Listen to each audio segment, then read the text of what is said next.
Un cordial saludo para todos. Soy Sari Dolarte, psicóloga de la Coordinación Alumni de la Universidad Cooperativa de Colombia, del campus Bucaramanga, y me es muy grato saludarles el día de hoy. La Universidad Cooperativa de Colombia, por medio de la red de contacto alumni y la red de enlace y apoyo laboral, les da la bienvenida a su ciclo de conferencias, que pretenden establecer vínculos afectivos y asertivos entre la universidad y sus egresados.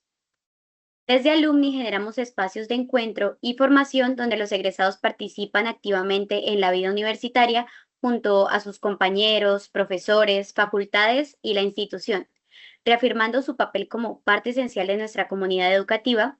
De esta manera fortalecemos el lazo con su alma mater, promoviendo el crecimiento profesional y personal continuo. Hoy nos reúne la conferencia titulada Influenza multiespecies, un reto con potencial pandémico, la cual hace parte de nuestro compromiso con la actualización y la formación permanente de nuestros egresados. Agradecemos la asistencia de las diferentes sedes de la Universidad Cooperativa de Colombia y también los demás invitados que nos están acompañando el día de hoy. Le informamos a todos nuestros asistentes que esta conferencia será grabada y las preguntas que surjan a lo largo de la conferencia serán atendidas por nuestro conferencista al final de la charla.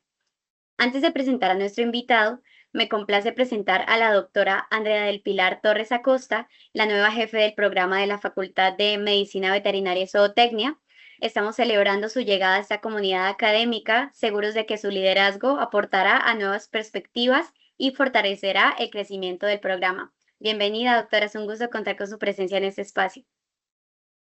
Bueno, a ti muchas gracias por la gestión que desde Alumni ha hecho, todo el trabajo que han estado desarrollando con los egresados y gracias por la gestión de este espacio que, bueno, es una plataforma de comunicación con los egresados, es también una oportunidad que tenemos como facultad de seguir comunicando nuestra intención de tener siempre esos puentes de comunicación abiertos con los egresados y bueno, em, es una oportunidad muy importante la que tenemos hoy de escuchar de mano del doctor Julián Ruiz el contenido temático programado para hoy.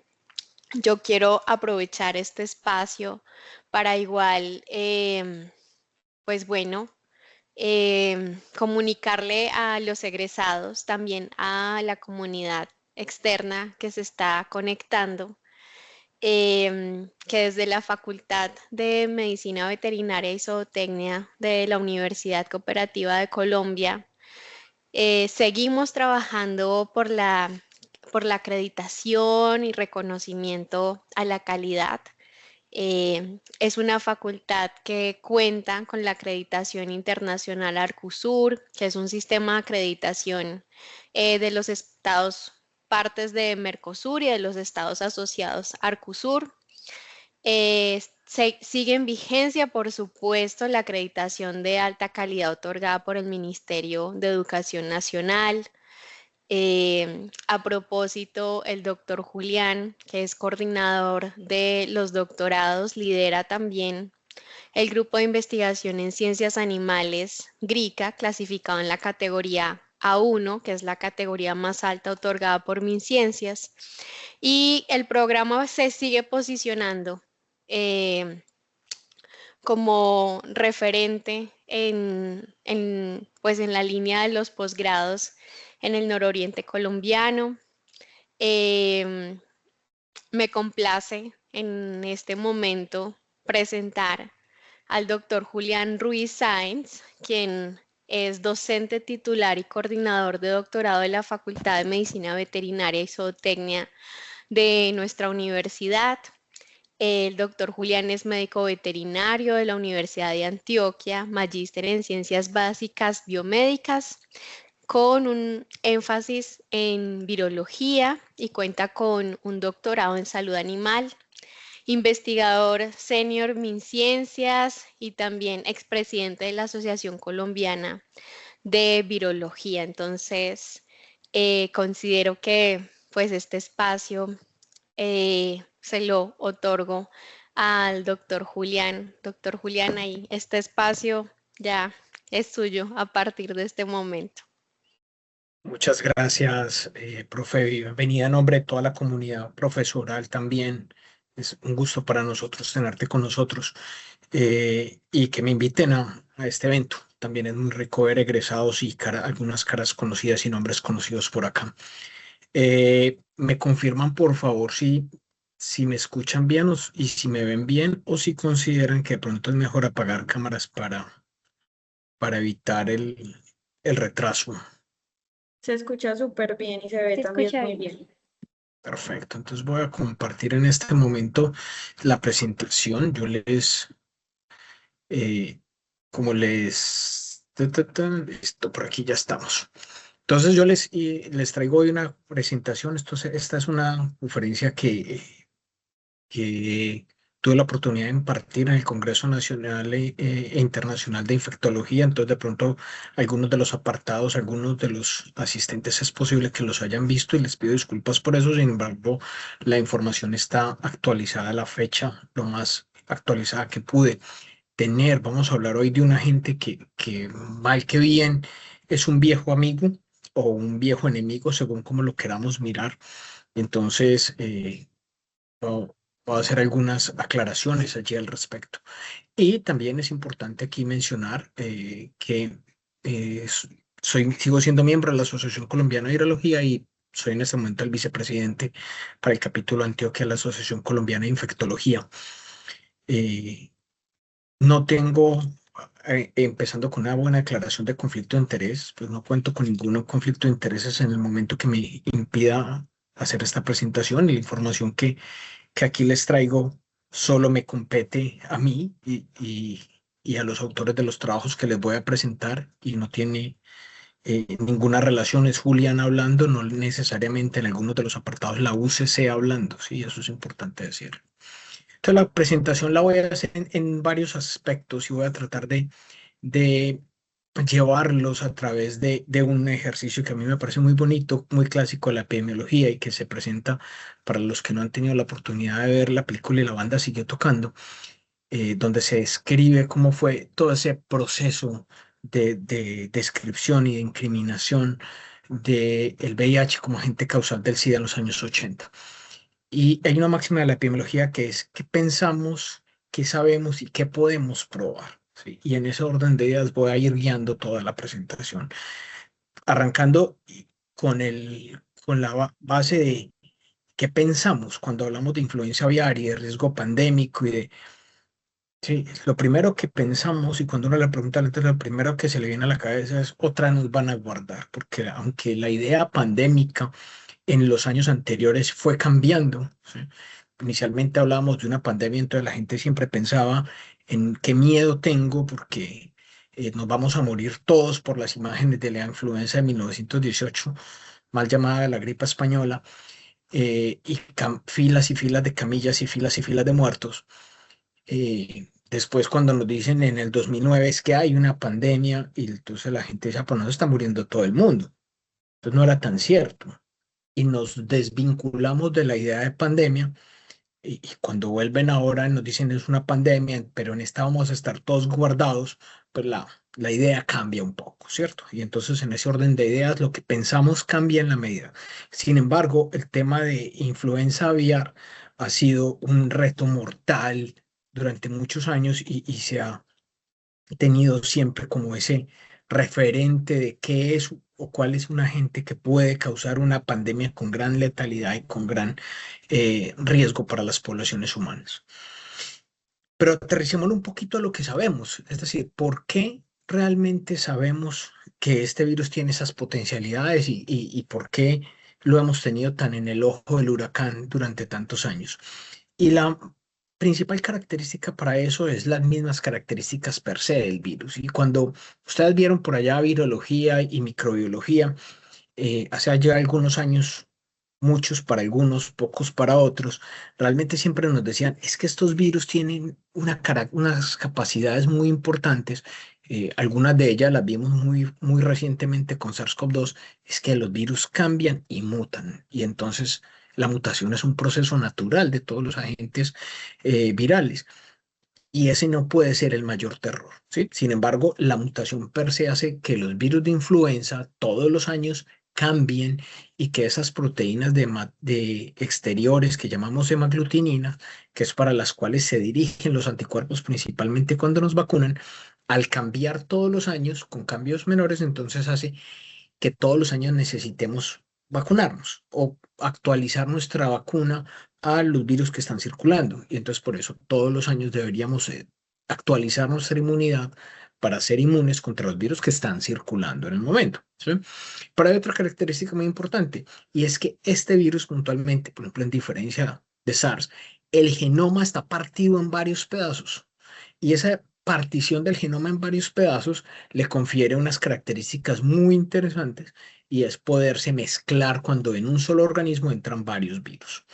Y aquí viene el otro problema, y es los virus de influenza, técnicamente hablando, en general, no son virus de humanos, ¿sí? La gran mayoría tienen un origen en aves silvestres, ¿sí? Principalmente aves acuáticas, y de allí han migrado a múltiples especies diferentes. Y entonces, es así como entonces tenemos influenza que va desde murciélagos y patos hasta ballenas, mamíferos marinos, caballos, humanos, y bueno, todo lo que aparece por la mitad. Y en ese orden de ideas, entonces, es un virus que tiene esa posibilidad de saltar especies y esa posibilidad de saltar especies, entonces, también va a cambiar la forma en la que nos enfrentamos a esa gente. Y vienen las dos características más importantes, lo que llamábamos los cambios menores, es decir, lo que hace que ese virus todos los años nos tengamos que estar vacunando, son pequeñas mutaciones o cambios antigénicos menores, que son los que hacen que todos los años cambie esa proteína externa para la cual se montan los anticuerpos, para la cual se desarrolla la respuesta inmune y que requiere estar actualizando las vacunas, pero existe la posibilidad que los virus de aves o de otra especie puedan saltar directamente a los humanos. ¿Sí? Pasa poco, pero desde el año 1997 sabemos que puede pasar y entonces ahí viene uno de los grandes sustos. También sabemos que si ese virus, por ejemplo, se adapta a una especie intermediaria, esa especie intermediaria podría potencialmente mezclarlo con un virus humano y aquí tenemos, por ser un genoma segmentado, entonces un virus, en este caso lo vamos a mostrar gráficamente, un virus de ave azul, un virus o verde según sus pantallas, un virus de humano rojo o naranja, pero cuando llega a ese individuo intermediario puede mezclarse y tener un virus que es una mezcla heterogénea, mitad rojo, mitad azul o dos, tres versiones. Entonces, por ejemplo, el virus causante de la pandemia del 2009, que conocimos como la influenza porcina, es un virus que era de aves, que saltó a poblaciones de cerdos, que entre cerdos se recombinó, se reordenó y pasó posteriormente a humanos y al final tenemos un agente que tiene 4 orígenes distintos causando infección en humanos. ¿Sí? Cerdos, aves, humanos y al final el que se vuelve pandémico, pues es un virus, que el cerdo fue uno de los componentes de, sin embargo, lo conocimos como influenza porcina porque viene directamente porque el paso humano se da después de haber pasado por los cerdos, pero no porque sea exclusivamente de cerdos, ¿cierto? Y entonces así, por ejemplo, en este caso, eh, confirmamos más de cerca de 500.000 casos confirmados, sin embargo, el número de estimados de infecciones puede superar alrededor de los 1.000 millones. Recordemos que somos 8.000 millones de habitantes, una octava parte de la humanidad se pudo haber infectado, sin embargo, sí, aló. Tengo un audio, pero no alcanzo a ver porque estoy en pantalla, entonces no sé si quieren, si alguien me está haciendo alguna anotación. No, bueno.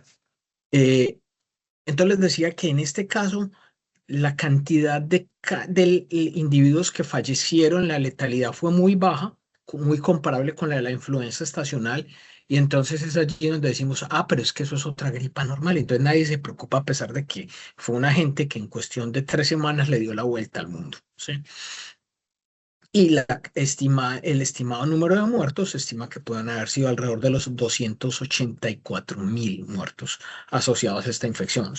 quiere decir que no fue una pandemia, sí realmente fue una pandemia y en la cual el continente americano sufrió mucho por ser el primero que la recibe. ¿Sí? Y entonces hemos tenido pandemias por virus de influenza durante mucho tiempo. O sea, la más famosa es la de lo que llamamos la gripe de 1918, la gripe española, pues realmente no era española, eh, que se estima que el número de muertos en ese momento, estamos hablando de 1918, poco más de 100 años, y en ese momento superó los 60, 70 millones. Ahí hay, para el momento, obviamente, es un virus que se tardó alrededor de 2 años en darle la vuelta al mundo, asociado también a un componente sociopolítico mundial de Primera Guerra Mundial, pero se necesitaba un barco y 3 meses para llegar de un continente a otro. ¿Sí? No es el caso nuestro en este momento, ¿cierto?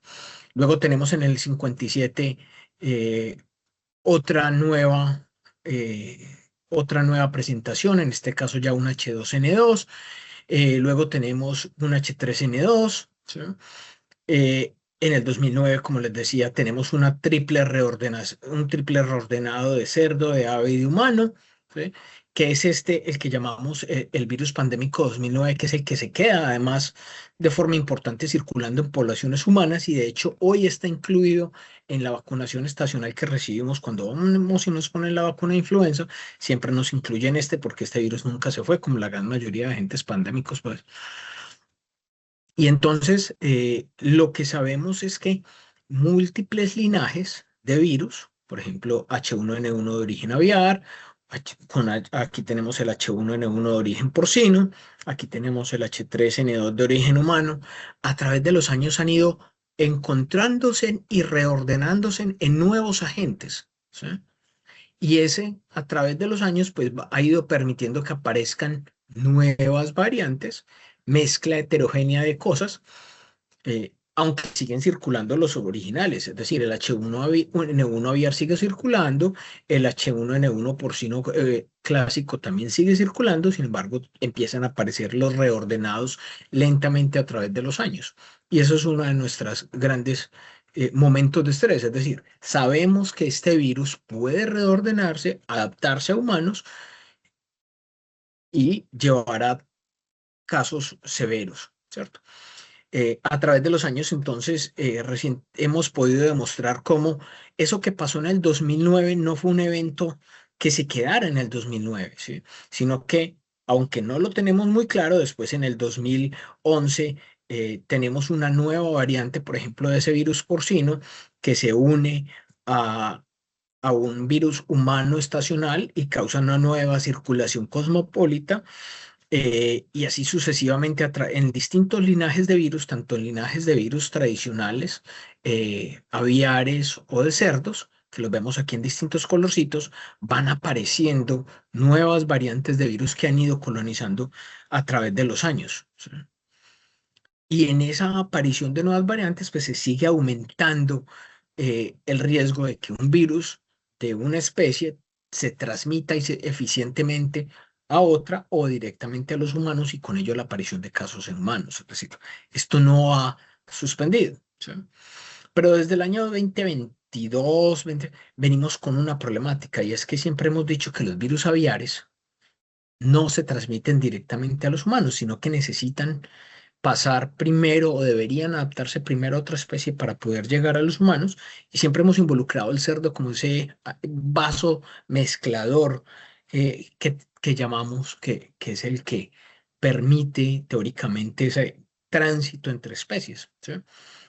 Eh, y entonces lo que venimos diciendo, viene apareciendo en los últimos años es, existe un riesgo muy grande porque hay una variante de influenza que es H5N1, que es aviar, que ha venido lentamente adaptándose a través de los años. El primer salto a los humanos lo hace en 1997 y desde ahí ponemos todos los ojos en H5N1, pero que en los últimos años aceleró ese tránsito de forma garrafal, de forma masiva, y en ese tránsito masivo nos pone en mucho riesgo.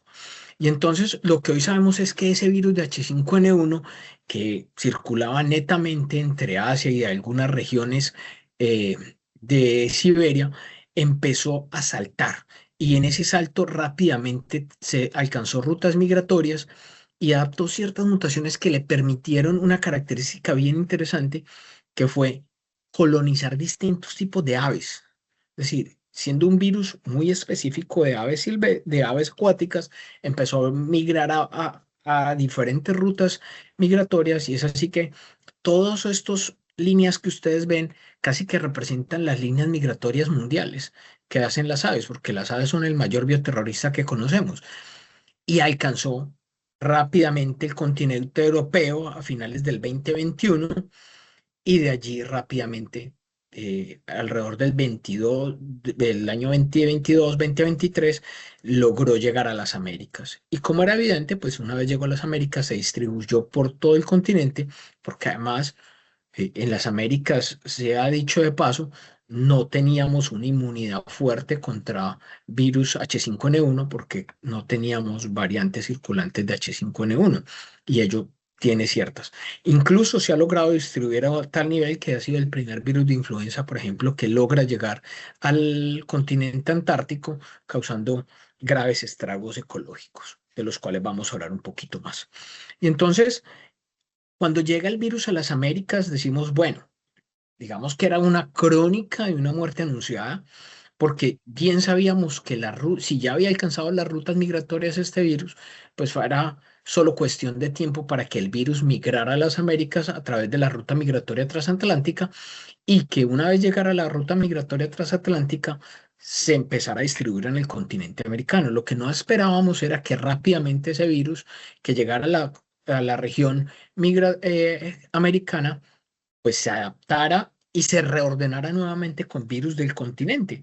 Y entonces, por lo menos dos rutas migratorias diferentes, es decir, no fue un solo salto que trajo el virus de Europa, un solo pájaro, sino que realmente por dos vías diferentes, una que llega más hacia la parte del este, hacia Canadá, y una que llega más hacia la parte del oeste. Dos rutas migratorias distintas traen el virus al continente, y rápidamente este virus se adapta a las poblaciones, se reordena con las poblaciones locales, le permite adaptarse al continente americano y hacer uno de los saltos más inesperados que conocíamos. Es decir, probablemente a la gran mayoría de ustedes durante un curso de virología les dijeron que el potencial mezclador tenía que ser el cerdo, porque tiene los receptores de aves y de humanos, y que, por ejemplo, nosotros no vigilamos influenza en vacas porque las vacas no se infectan con virus de influenza. Y eso, o sea, si uno va y mira los libros, realmente uno no encuentra registros o reportes de influenza en vacas, mucho menos de influenza aviar en vacas. Pero en este caso hay un salto en la barrera de especie que ha sido de gran estudio a través de los últimos meses, porque contrario a todo lo que esperábamos, el virus es capaz de alcanzar sistemas productivos, y tanto los virus que vienen por un lado como por el otro, lo que llamamos las variantes D11 y B313, los dos son capaces de llegar a sistemas productivos bovinos, de ello vamos a hablar un poco más adelante, incluso humanos. Pero ¿qué sabíamos? Que esa adaptación que este virus tuvo, en el continente norteamericano, pues si el virus siguió el tránsito hacia el sur, pues era solo cuestión de tiempo para que el virus llegara a la región. Y en efecto lo hizo. Y en esta región del continente, pues también empezó a afectar mamíferos. Y esa afectación de mamíferos la empezamos a ver en Perú con casos fuertes de mamíferos marinos, y de allí hizo un tránsito. Básicamente, el virus sigue toda la ruta migratoria, y una vez las aves llegan al sur, pues vuelven y suben, como hacen todos los años. Las aves salen del norte de la región, de la época más fría, migran al sur a buscar mejores temperaturas. Una vez el sur empieza a enfriarse, pues ellas vuelven otra vez al norte a buscar mejores temperaturas. Eso sucede todos los años y va a seguir sucediendo todos los años. En ese tránsito, entonces, empezaron a aparecer los casos en mamíferos marinos, tanto en el Pacífico como en el Atlántico, y esos casos en mamíferos marinos, pues básicamente seguían toda la ruta, ¿sí? Y entonces aquí se nos prende una alerta muy grande. El virus de influenza aviar H5N1 sabíamos que eventualmente podría llegar a infectar mamíferos. Algunos, principalmente algunos carnívoros, ¿sí? Los grandes felinos, principalmente asociados a zoológicos, algunos cánidos, carroñeros, principalmente que comían carcasas de aves que habían estado infectadas o que estaban débiles y podían ser cazadas fácilmente. Algunos otros individuos a nivel de laboratorio, es decir, la cantidad de especies en una pirámide era muy baja, ¿sí? Sin embargo, esto era entre el 2003 y el 2019 que se empiezan a dar esos saltos, ¿cierto? Sin embargo, después, entre el 2020 y el 2023, que el virus empieza a desplazarse hacia el continente europeo y a viajar hacia las Américas, lo que vemos es un salto masivo o un cambio masivo en la capacidad de infectar especies. Entonces, la cantidad de carnívoros que se empieza a ver infectada es mucho y vamos a ver, y no, es que no es solo carnívoros, realmente este virus no salta la barrera de especies, salta el orden de la vida. Entonces, tenemos tanto en el orden carnívoro como en el orden rodentia, en el orden Didelphimorphia, es decir, tenemos una grandísima cantidad de especies que se están viendo infectadas, muchas de ellas incluso carroñeros o carroñeros facultativos que pueden eventualmente encontrar una carcasa de un animal que murió o que está enfermo y alimentarse de ella y se vuelve una fuente de infección para estas especies. O sea, sin contar la gran cantidad de aves que ahora se puede infectar, que se ha triplicado la cantidad de aves que pueden infectarse. Y nuestro gran caso de estudio de los últimos años, es decir, el virus pasa a mamíferos, pasa a vacas, cosa que no esperábamos que sucediera y que no aparecía en los libros, pero es una transmisión que logra ir de el oriente al occidente y del norte a sur. Básicamente, todos los Estados Unidos, donde hay vacas, hay virus de influenza aviar en vacas. Y ello entonces reinventa la forma en la que entendemos la transmisión de este agente, porque entonces no sabíamos ni siquiera cómo se presenta en vacas. Y la cantidad de brotes, en este caso, cuando hablábamos con el Departamento de Agricultura, nos dice que tenemos 1088 casos confirmados, son atos confirmados. En cada ato pueden haber múltiples vacas, incluso en algunos supera los cientos de vacas infectadas dentro de un solo ato. Entonces ellos nos abren un panorama completamente diferente porque entonces los riesgos de transmisión a humanos van a cambiar, porque entonces ya tenemos más especies involucradas. Y así como hacemos los análisis evolutivos, que vimos que el virus empezó a aparecer en vacas, pues empezamos a rastrear cuándo se da ese salto de las aves a las vacas y encontramos que alrededor de finales del año 2023 se da ese salto a las vacas y aparece el primer caso en humanos. Cuando miramos, por ejemplo, la cantidad de brotes a través de los años, esto ha sido muy estable. El primer caso, como les decía, es en 1997 y de allí empieza a distribuirse. Casos eventuales en distintas regiones. Hay un brote en Israel en el año 2015 bien importante en humanos, ¿sí? Sin embargo, empieza a aparecer y aparece este gran brote de las Américas, ¿sí? Y en este orden entonces aparece más de lo que realmente sabemos hoy.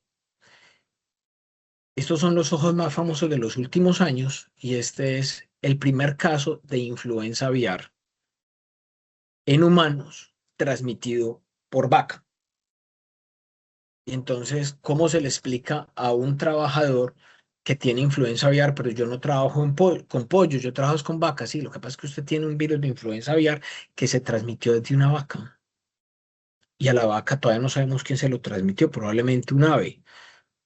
Y entonces nos toca empezar a reinventar la bioseguridad en los sistemas, porque entonces, ¿cómo se contaminó la vaca? Aún nos queda todavía ahí bastante por entender. Pero este paciente, a diferencia de lo que esperábamos, una infección respiratoria aguda, 60% de letalidad, lo único que manifestó fue conjuntivitis. Y entonces empiezan a aparecer casos en otras especies. Gatos que viven en fincas, que toman leche cruda y que se enferman y hacen una enfermedad letal. Lastimosamente en los gatos la enfermedad es letal. Hoy a nivel de humanos en los Estados Unidos tenemos confirmados por lo menos 71 casos, de los cuales la gran mayoría de ellos han sido asociados a vacas y no a ganado.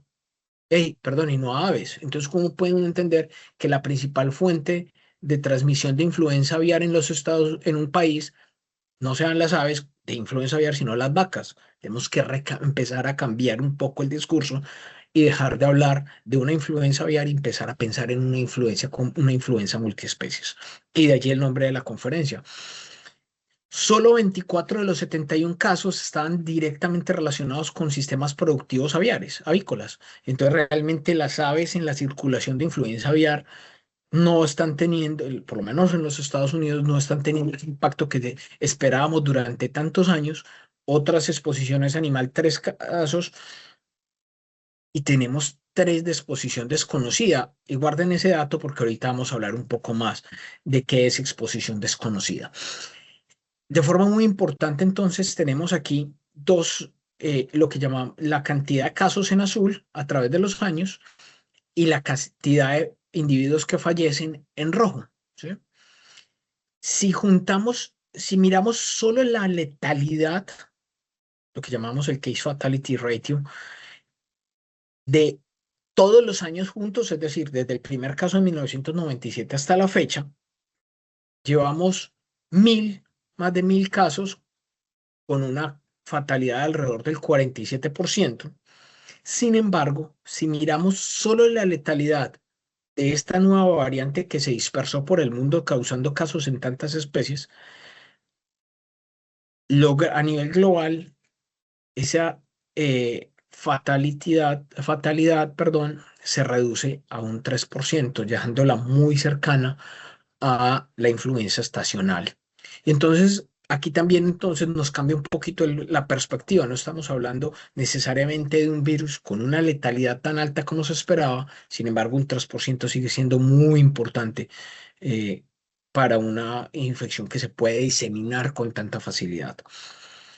Pero entonces, ¿cuáles son las fuentes de transmisión si la que se infecta es una vaca? La FDA de los Estados Unidos decidió hacer un estudio en lácteos y subproductos lácteos en supermercados, tomando muestras, y encontró que la gran mayoría de ellas, incluso en algunos productos cerca del 30%, leche al 1%, se encontraban positivos para influenza aviar por vía molecular en supermercado.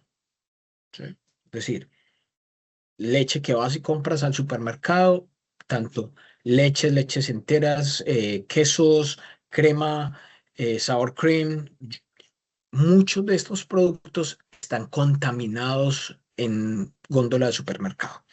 Sin embargo, cuando estos productos eran pasteurizados, ninguno de ellos tenía virus infeccioso. Entonces, lo primero que nos dice es que Luis Pasteur tenía la razón y la pasteurización, tanto para esta gente como para muchos otros, de potencial zoonótico a partir de las ganaderías, la pasteurización de leche es una técnica segura y eficiente para reducir la cantidad de patógenos en el producto.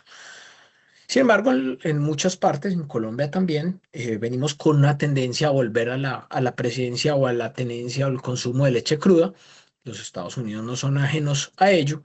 Y bueno, más adelante vamos a ver que eso puede ser una fuente importante, porque hoy en día sabemos, vamos a tener en cuenta el brote de Texas en la mitad, y sabemos que gran parte de los individuos que se han infectado, por ejemplo, tanto humanos como gatos, han sido derivados del consumo de leches. Incluso hoy se ha podido rastrear la circulación a otros estados asociados a la venta de leche, la venta de animales o el tránsito de productos y subproductos lácteos en eso. Seguimos sin entender muy bien, por ejemplo, cuál fue ese hospedero intermediario que permitió el salto de las aves silvestres a las vacas. Ahí todavía nos queda un poco de trabajo para entender.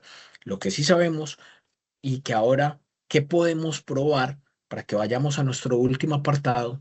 ¿Qué podemos probar de lo que tenemos hoy y que nos lleva a pensar que este es un agente con un potencial pandémico importante en el cual debemos poner toda nuestra atención? Lo primero es que siempre se nos dijo, no, para que el virus se adapte a los humanos, entonces debe pasar por el vaso mezclador. Eso tiene mucha lógica y sabemos que. Sin embargo, hoy podemos probar que los virus que se adaptaron, por ejemplo, a este gran brote de bovinos, ¿sí? Tienen unas mutaciones muy importantes que hoy ya podemos reconocer.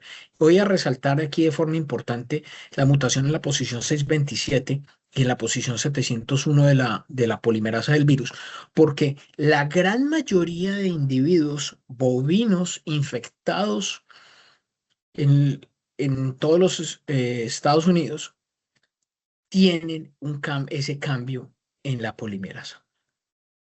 Es decir, todos estos virus que podemos secuenciar, sabemos. Entonces ya hoy sí tenemos una prueba clara que podemos, cada vez que tengamos un virus nuevo circulando, ir, secuenciar, identificar las mutaciones y saber si ese virus tiene potencial eficiente para adaptarse a mamíferos, ¿sí? Y transmitirse eficientemente entre mamíferos, como ya lo vimos. Sin embargo, la duda quedaba. ¿Ese brote está asociado a vacas? Es decir, ¿son las vacas las que están adaptando el virus? Pues cuando se hizo la secuenciación, como yo les dije, el brote del continente suramericano se asoció inicialmente a fauna mamífera marina, no vacas, sino mamíferos marinos, lobos, leones marinos y otros. Cuando se hace el análisis evolutivo de esos agentes, encontramos nuevamente las mismas dos posiciones, ¿sí? De hecho, esa posición 701 está muy, muy fuertemente representada en la gran mayoría de virus que se encontraron en el continente suramericano afectando mamíferos. Y entonces ya tenemos una mutación adaptada tanto en el norte como en el sur, causando mortalidad, asociación con enfermedad en la parte norte del continente, es decir, Norteamérica y Estados Unidos principalmente, y en el continente sur, Chile, Argentina, Uruguay, Brasil, ¿sí? Que son los casos de sitios que hemos tenido, y en todo es la misma mutación. Entonces hoy sí podemos decir, esa mutación en 701 y en 627 está fuertemente asociada con la adaptación a mamíferos. Eso es una cosa que habíamos demostrado previamente a nivel de experimentación en el laboratorio, que tenía poco peso todavía por ser trabajos en el laboratorio, pero que ya hoy sabemos en vivo, en condiciones reales, que esa mutación es un indicador de eficiencia en la transmisión del virus entre mamíferos. ¿Sí? Y entonces hemos podido empezar a estudiar. Y viene uno de los casos más interesantes desde el punto de vista científico, y es que empiezan a ver las noticias, y ustedes debieron haberlas visto de pronto los que ven algo de noticias. Primer caso de influenza aviar que no está asociado a animales en Missouri. El primer caso de gripe sin contacto conocido. Entonces, ¿cómo va a ser un caso de un individuo en una ciudad donde no hay aves migratorias positivas, donde no hay vacas positivas? Secuenciamos el virus del paciente, ¿qué aparece? Este es el virus del paciente. Y el virus, digamos que ancestral, el papá de ese virus que tiene el paciente de Missouri, es un virus de una vaca lechera, una muestra de vaca lechera en Texas. Cuando se empiezan a hacer los análisis, la persona dice, no, sí, lo que pasa es que para mejorar el sistema inmune, yo compro leche cruda. Y bueno, 1 más 1 a veces es 2. Y ya hoy sabemos que la leche cruda de vacas positivas es una fuente real de transmisión, incluso a través de estados. Cuando la leche está en un estado y se envía a otro, el virus es capaz de sobrevivir por lo menos 72 horas en muestras de leche y sigue siendo infeccioso. Entonces, esto también nos abre una nueva vía. Es una infección transmitida por alimentos y vuelve a retomar Entonces ahora es muy difícil. Entonces, ¿qué le explico al paciente? Usted tiene influenza aviar, pero yo no tengo en contacto con aves. No, porque se la transmitió una leche, pero una leche donde de una vaca positiva, pero yo no tengo vacas. No, es que la vaca estaba en Texas, pero ¿cómo si de la vaca se la transmitió una ave? Entonces ya tenemos es una cadena de transmisión donde en la misma cadena de transmisión tenemos aves, tenemos un origen de posterior a las aves que no sabemos quién se lo lleva a la vaca, tenemos la vaca, tenemos la muestra de leche, tenemos el humano. Ya tenemos una transmisión interespecies, incluso con vías de transmisión que no existen en los libros. Cuando uno dice vías de transmisión de influenza, siempre vamos a ver contacto directo con aerosoles, en ninguna parte decía contacto directo con leche. ¿Sí? Porque no está dentro de nuestro contexto entender la influenza como una infección que se transmite por lácteos. Y una cosa que quiero en esta cantidad de punticos interesantes que hay aquí, estos son algunos de los últimos reportes de virus circulando en el continente americano. Cada puntico que ven ustedes aquí es un virus distinto que se ha podido secuenciar, todos hermanitos, por así decirlo, ellos.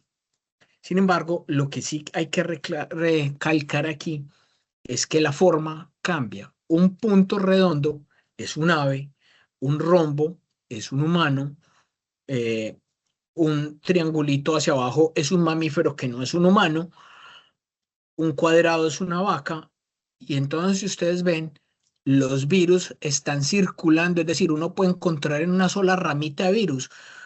Por aquí, por ejemplo, un virus de pollos, un virus en pavos, un virus hermanito en un gato, un virus hermanito en un oso. Es decir, el virus está circulando de forma eficiente, uno en humanos, de forma eficiente entre múltiples especies. Y entonces ahora las fuentes de transmisión de virus humanos de influenza aviar no son aves necesariamente. Pueden ser aves, pueden ser especies silvestres, pueden ser especies domésticas como los bovinos, o pueden ser subproductos de estas mismas cadenas. Y gran parte de estos virus que están circulando en aves tienen esa mutación en 701 de la que hablábamos, que le confieren la capacidad para saltar entre especies aviares y mamíferas y adaptarse a mamíferos. Entonces ya tenemos la forma, cuando miramos la polimerasa de estos virus, vemos que aquí vemos un caso de una vaca, un humano, un ave migratoria, una garza migratoria. Todos estos tienen la mutación en 701. Y el problema no es que la tengan las vacas en los Estados Unidos, el problema es que las aves migratorias vienen para acá. Y entonces, pues para el continente suramericano. Y entonces gran parte de estos virus con estos cambios que le permiten adaptarse a humanos y a otros mamíferos van a llegar al continente americano. No es cuestión de si va a pasar o no. Así como sabíamos que solo era cuestión de tiempo que el virus llegara de Europa a las Américas y se distribuyera por todo el continente, como eficientemente lo hizo, el que las variantes virales que se adaptan a mamíferos lleguen al resto del continente solo es cuestión de tiempo, porque va a pasar. Es decir, la epizootia que tenemos hoy global de influenza aviar va a llegar a nuestra región, nos guste o no.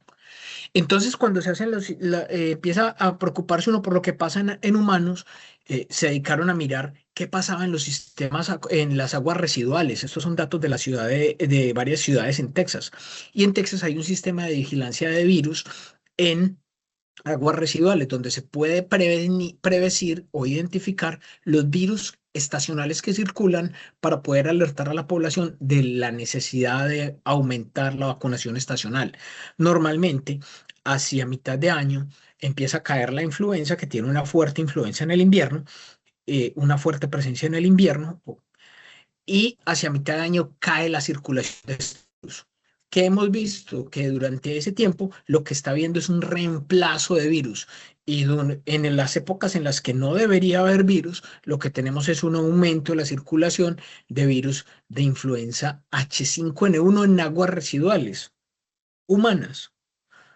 Y esto lo que nos dice es que el virus está circulando de forma silente entre humanos y no nos hemos dado cuenta, por lo menos en Texas, porque los sistemas, la leche y los demás subproductos no van a los acueductos de las ciudades, o no deberían, pues. Entonces, esta circulación que empieza a haber en distintos estados, la hemos visto en muchas ciudades de los Estados Unidos y principalmente en el verano, que es cuando empieza a haber la transmisión del virus y probablemente esté sucediendo en otras regiones. O sea, ya no solo tenemos circulación y paso de especies animales a especies humanas, sino que tenemos transmisión silente entre humanos, probablemente confundiéndose con virus estacional o con otras causantes de infección respiratoria. Y aparecen casos que nos llaman mucho la atención a los veterinarios, que tenemos que ponerle mucho cuidado. Y quiero que hagamos un énfasis, por ejemplo, en este caso de acá, en Washington, en uno por acá, en Nueva York, donde tenemos un gato con influenza confirmada en un estado donde no hay vacas, donde no hay aves silvestres positivas, pero el gato tiene virus de influenza aviar. Y entonces se prenden otra vez todas las alarmas. ¿Qué otra ruta de transmisión existe para que el virus llegue a una ciudad y no sepamos cuál es? ¿Qué consume el gato? Concentrado y sale de casa. No, un gato de un edificio no sale nunca, solo come concentrado y las laticas de comida húmeda que le damos. Que no miramos ese concentrado y esas laticas de comida húmeda. Pues resulta que en los Estados Unidos una de las fuentes de transmisión de virus de influenza aviar en mascotas tiene que ver con comida húmeda, con comida de mascotas y con comida de mascotas que tiene productos derivados de industria avícola que aparentemente estaban infectados y nadie se dio cuenta.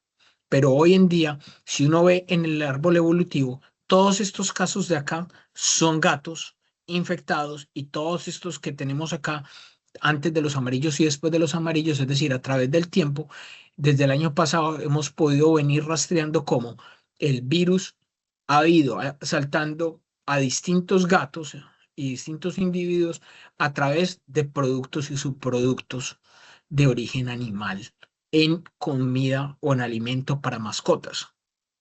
Entonces, ahora pongámosle problema a eso. Es decir, aquí ya tenemos un gato infectado que se infectó por comerse una lata de comida cruda, que se contaminó con una fuente de origen, que viene esa fuente de origen de un ganado, que viene de una ave. Por esto ya no es virus de influenza aviar. Entonces tenemos que empezar a quitarle la palabra bird flu, influenza aviar y empezar a hablar de una influenza H5N1 solamente o una influenza de múltiples especies involucradas, porque va a ser muy difícil uno hacer un control de una infección cuando la gente no tiene en el contexto social que las aves ya no son el causante. Si ustedes miran todos estos, cada puntico de estos es un virus aislados en los Estados Unidos. Y el color representa la especie. El color que ustedes más ven ahí representados son las vacas. El que le sigue son las aves. Los rojitos que aparecen son humanos. Los amarillos son otros mamíferos. Todos los blancos son otras especies, comida de mascotas, comida cruda para mascotas. Es decir, las fuentes de transmisión cada vez son más amplias y ni siquiera sabíamos. Es decir, para cuando esto nos coge, sabemos que va de lado al lado de uno de los países más grandes del mundo, ¿sí? Y con ello el riesgo más amplio. Hoy en día, para que empecemos a cerrar y acabemos esta charla y podamos recibir preguntas, es ¿qué sabemos en la epizootia más grande que hemos tenido? O la panzootia, porque ya esto es una panzootia. Panzootia es el término equivalente a pandemia que involucran especies animales. En esta panzootia tenemos múltiples especies, tanto domésticas como silvestres, y algunas de ellas con unos potenciales grandísimos para ser como especies sinantrópicas, es decir, que están a nuestros alrededores, que ya pueden ser vasos mezcladores. Y la gran mayoría de esas especies que pueden ser vasos mezcladores no son solo cerdos. Entonces ahí vamos a tener potenciales en gatos, en lobos, en focas, en ratas. Es que las ratas también se están infectando, sí, y aún no sabemos qué rol tienen, tanto musmúsculos, ratos norbéricos, sí, peromyscus, una gran cantidad de roedores silvestres y domésticos positivos y que son una fuente potencial de transmisión de virus de influenza. Aún no sabemos cuál es el papel epidemiológico que juegan. Así como hoy en el mapa de influenza no sabemos cuál es el papel epidemiológico que juegan, por ejemplo, las especies silvestres, maninas, o las vacas para reamplificar el ciclo de transmisión, o las especies productivas de productos y subproductos de la industria de pieles, ¿sí? Afortunado o desafortunadamente estas especies y estas podemos controlarlas, estas no. Entonces la potencialidad para que las fuentes lleguen, antes decíamos que solo era una, ahora si ustedes ven la cantidad de flechas que le llegan a los humanos, vienen de todo lado y podemos estar seguros que las fuentes de transmisión van a ser muchas. Pero hay otras que ni siquiera sabemos que se infectan y no sabemos qué papel pueden tener epidemiológico. Por ejemplo, los carroñeros facultativos, los mapaches, las chuchas o las zarigüeyas, el papel que puedan tener en la epidemiología de la infección, no tenemos ni cinco ideas, pues, y nos queda mucho por entender. Finalmente, lo que nos queda es empezar a trabajar primero de lo que aprendimos durante la pandemia, ¿sí? Que durante la pandemia aprendimos muchísimas cosas y es el momento de aplicarlas. Y entre ello lo más importante es entender que los sistemas de vigilancia genómica se hicieron para eso, ¿sí? Para estar al día, para ser capaces de entender qué sucede, cuándo sucede y dónde sucede. Y entonces tenemos que empezar a trabajar. ¿Cómo? ¿Con quiénes? Colombia ha venido haciendo un control muy eficiente de la influenza aviar desde el año 2023, 2024, que nos llega el primer, 23 finales, que nos llega el primer brote al Chocó. Y FENAVI ha estado hombro a hombro con el ICA haciendo el control. Sin embargo, con la situación que tenemos hoy, ya no es solo responsabilidad de FENAVI. ¿Sí? Necesitamos más gremios que entiendan que esto se va a ampliar y que son otros los más sistemas productivos los que se van a empezar a ver involucrados. ¿Sí? Y entonces aquí necesitamos adaptar el modelo de una salud. ¿Por qué? Porque vamos a empezar a tener que trabajar distintos sectores y distintas disciplinas. Uno, el sector ambiental. Las aves migratorias, contrario a lo que dijo hace algún tiempo un congresista, no se pueden suspender las rutas migratorias. Eso es un exabrupto de falta de conocimiento de la ecología. Es uno de los orgullos más grandes. Somos un país en el que la gente viene a ver aves. Entonces tenemos que cuidarlas. Y entonces tenemos que trabajar con el sector ambiente para empezar a vigilar silvestres y no solo mortalidades. ¿Sí? No solo vigilancia de mortalidad, sino vigilancia previa a la mortalidad, cuando empiezan a llegar las migratorias, y no solo en las migratorias, sino en las residentes, porque las migratorias siguen, pero las residentes no sabemos qué está pasando con ellas. Con los sectores productivos, los avícolas sí, pero necesitamos involucrar otros sectores y ya sabemos que los sistemas, por lo menos en vigilancia, sistemas que tienen debilidades en bioseguridad, como el sistema productivo bovino, el sistema equino, ¿sí? Toda la cadena asnal mular. En Colombia hay influenza equina desde hace muchos años, nosotros la tenemos completamente caracterizada, pero el virus puede pasar de aves a caballos. Sí, el virus de influenza de caballos, de hecho, es un virus de origen ave, que hace muchos años se pasó para los caballos, pero que tiene todo el potencial de saltar a otras especies. Entonces, los caballos son susceptibles de poderse infectar con este agente. Evidentemente los humanos, porque ya todas nuestras fuentes de origen son diferentes y tenemos que ser capaces de trabajar todos en conjunto para que cuando tengamos un brote en aves de traspatio, como hemos tenido en los últimos años, pues pueda ir al sector humano, puede ir al sector ambiente, puede ir al sector veterinario y trabajar en conjunto todos para tener una respuesta amplia en salud pública que nos permita tener ecosistemas saludables, animales saludables y poblaciones humanas saludables. Esto es una tarea de todos, esto no es una, contrario a lo que se ha dicho, no, es que eso lo tiene que respaldar es FENAVI y FENAVI mirará cómo se mete la mano al bolsillo. No, eso es un problema de todos.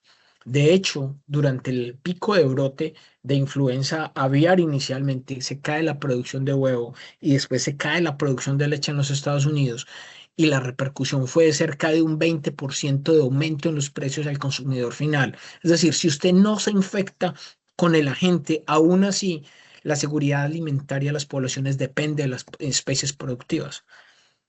Y un incremento del 20% en la mayor proteína, una de las proteínas de mayor consumo, que es la carne, que es el pollo o de los productos lácteos, se va a reflejar en su bolsillo. Entonces es una tarea de todos y que nos involucra a todos.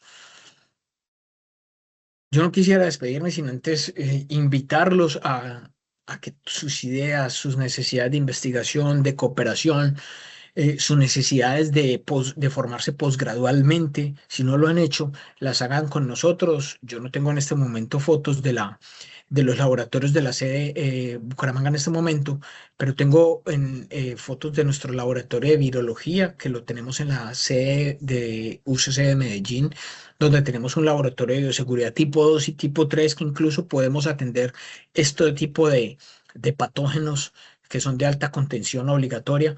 Tenemos todas las condiciones para apoyarlos, si bien lo requieren en investigación, si podemos apoyar en alguna labor de diagnóstico que se necesite para hacer desde la academia o incluso para apoyarlos en sus procesos de formación, tanto a nivel de la maestría, a nivel del doctorado, que es uno de nuestros grandes logros de los últimos años, que tengo el placer de coordinar, que para trabajar en investigación con nosotros tenemos muy buena infraestructura.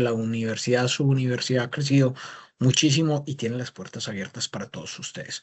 Muchísimas gracias y quedo atento a todas las preguntas que tengamos y que pueda responderles en la medida de las posibilidades.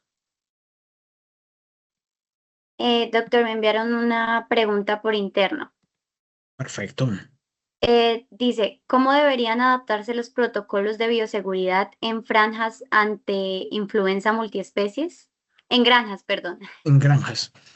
Sí. Aquí tenemos un reto muy importante, es primero entender que hay especies que tienen una bioseguridad excelente. Vamos a hablar de porcinos y aves. En Colombia llevamos 3 años seguidos teniendo casos de influenza aviar en granjas de traspatio y por fortuna seguimos siendo un país declarado libre de influenza aviar porque seguimos siendo capaces de mantenerla libre por fuera de los sistemas productivos. Nosotros no hemos tenido, contrario a lo que ha aparecido en algunos medios, nosotros no hemos tenido brotes en sistemas productivos. Es decir, la bioseguridad que sabemos hacer, la sabemos hacer muy bien. Y eso es tarea de ustedes y lo han hecho muy bien. Es decir, las regiones del país que tienen avicultura han hecho un buen manejo de la bioseguridad y no es nuevo, pues, es decir, funciona.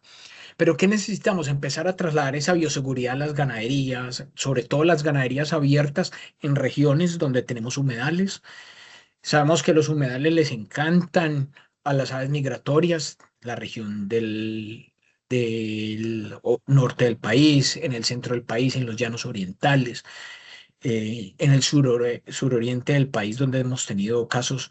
En todas estas regiones donde tengamos humedales y tengamos migración de aves, tenemos que empezar a mejorar los sistemas de bioseguridad asociados. Uno, reducción de la exposición.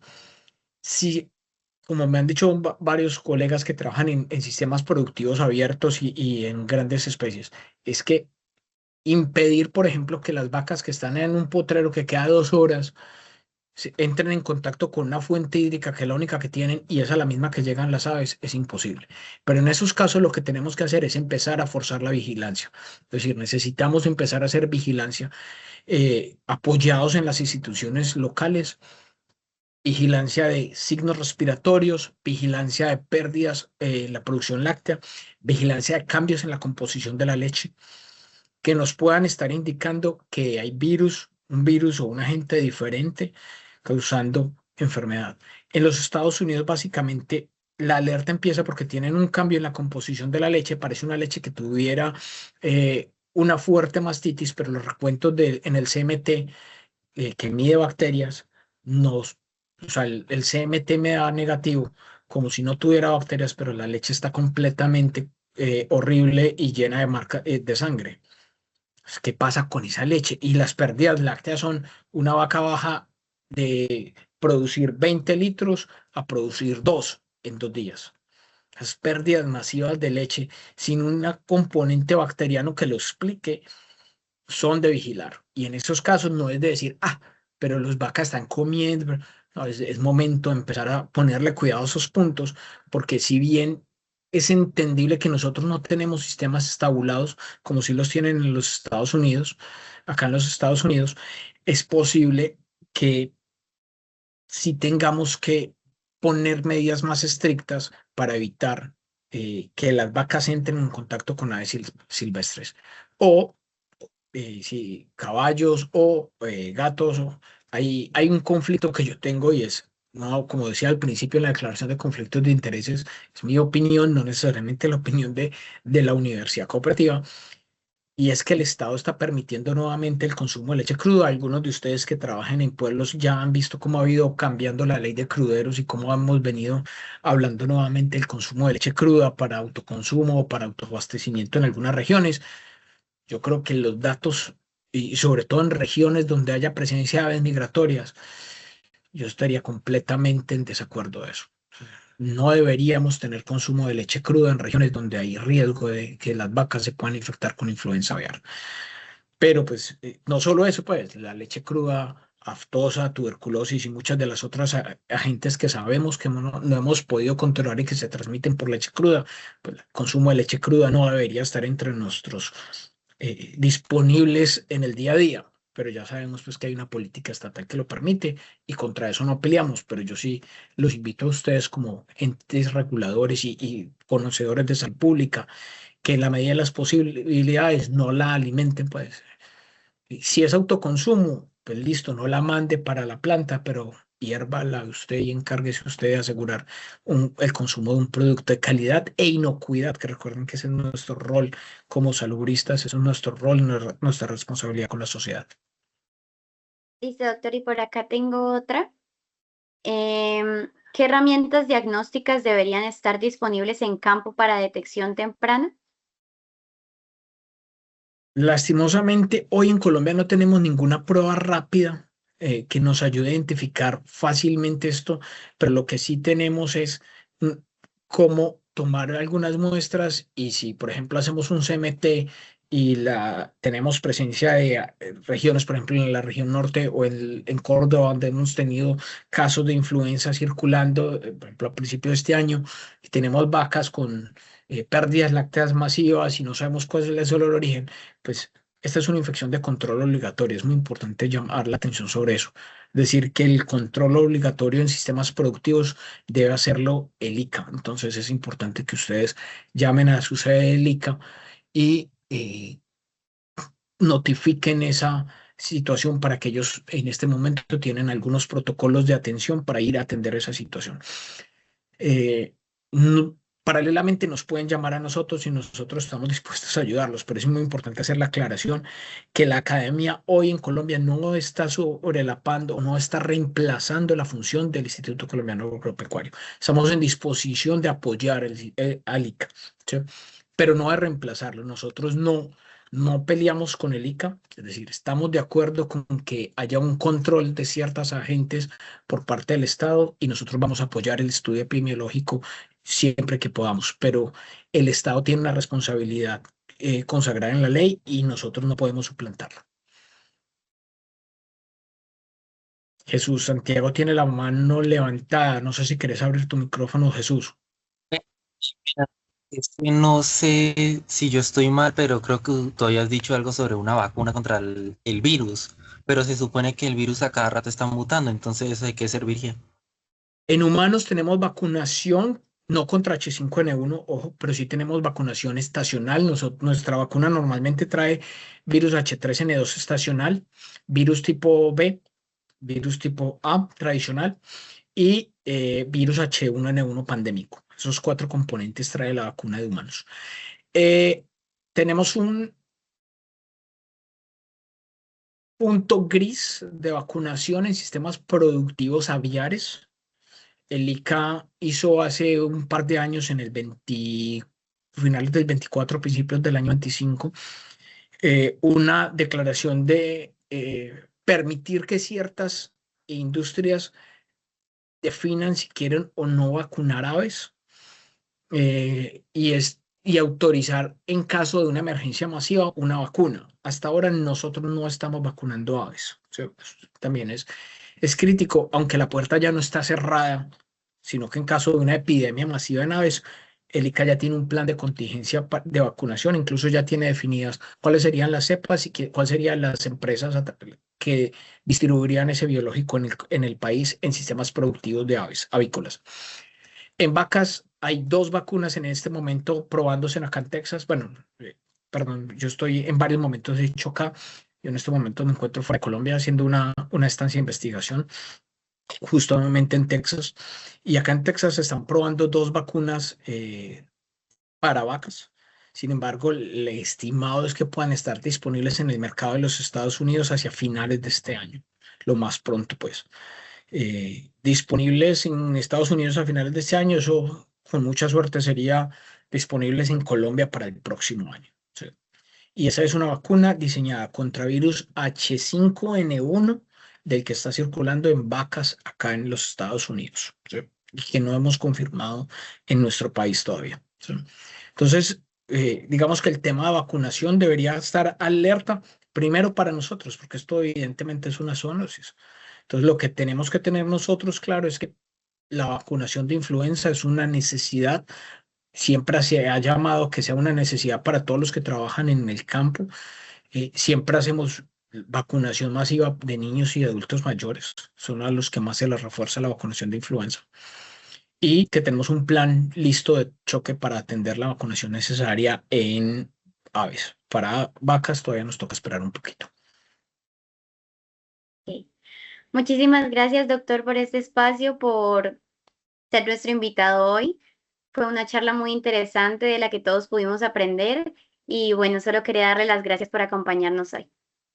No, muchísimas gracias al alumni por invitarme y a todos bienvenidos de nuevo a su facultad, a su alma mater. Y aquí tenemos disponibilidad de programas y de espacios para recibirlos. Muchísimas gracias a todos los que asistieron. En el chat les dejé el link de asistencia para que puedan llenarlo. Por favor, no se les olvide. Que tengan buena noche todos.